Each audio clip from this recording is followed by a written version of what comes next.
పారిపోయేందుకు? ఏదైనా సరే ధైర్యంగా ఎదుర్కొంటే దానికి ఒక సమాధానం దొరుకుతుంది. రైట్. ఇక లక్ష్మణ్ ఫైనల్గా దీని కంక్లూజన్కి మీ సైడ్ నుంచి చేస్తున్నటువంటి డిమాండ్ ఏంటి? అంటే మీరు అప్పటి నుంచి చెప్తున్నటువంటి మాటే ప్రీతిరెడ్డి, మల్లారెడ్డి, గోపాల్ రెడ్డిని అరెస్ట్ చేయాలనేటువంటి మాట. దీంతో పాటు ఇంకేమైనా మీరు చేసేటువంటి కంక్లూజన్ ఉందా దీనికి? మేము ఎందుకు అరెస్ట్ చేయాలంటూ చెప్తున్నామంటే, పోలీసులు ఈరోజు స్టేట్మెంట్ ఇచ్చారేమని, ఈ ఘటనలో యాజమాన్య నిర్లక్ష్య వైఖరి స్పష్టంగా ఉందని చెప్పేసి పోలీసులు స్టేట్మెంట్ ఇచ్చారు. అవును, క్లియర్ గా ఉంది. పోలీసులు స్టేట్మెంట్ ఇచ్చారు కాబట్టి వారిని అరెస్ట్ చేయాలంటున్నాం మేము. వారిపైన కేసులు నమోదు చేయాలి, విచారణ చేపట్టాలి అంటున్నాం మేము. దాంతో పాటు విద్యార్థులకు సంబంధించినటువంటి ఒక భరోసా కల్పించాల్సిన బాధ్యత యాజమాన్యం పై ఉన్నది.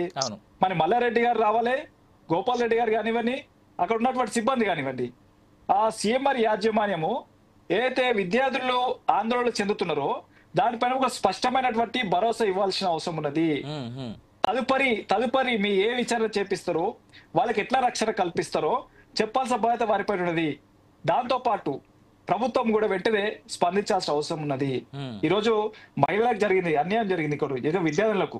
ఈరోజు మనము చాలా మంది ప్రభుత్వ పెద్దలు కూడా అనేక సందర్భాల్లో మంత్రులు మాట్లాడుతున్నారు కాబట్టి ఆ మాటలు మీరు నిజంగా మాట్లాడితే చిత్తశుద్ధి ఉంటే ఈ కళాశాలలో జరిగినటువంటి ఘటన పైన విచారణకు ఆదేశించాలని చెప్తున్నాము.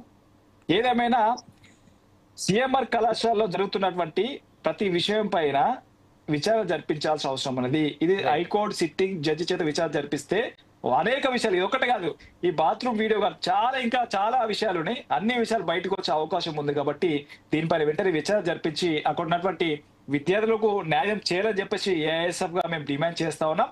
లేని పక్షాల్లో ఖచ్చితంగా మా ఒక ఏఎస్ఎఫ్ ఆధ్వర్యంలో విద్యార్థులు పెద్ద ఎత్తున సమీకరించుకొని సిఎంఆర్ కళాశాల యాజమాన్యానికి వ్యతిరేకంగా పోరాటాలు కొనసాగిస్తామని చెప్పేసి చెబుతూ, మల్లారెడ్డి గారు తక్షణమే విద్యార్థులకు ఈ ఘటన పైన వెంటనే స్పందించాల్సిన అవసరం ఉన్నది.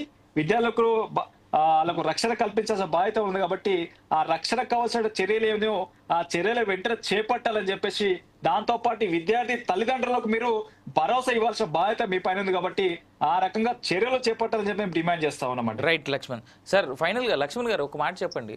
ఈ టైంలో అంటే ప్రభుత్వాలు నిజంగా విద్యార్థులకి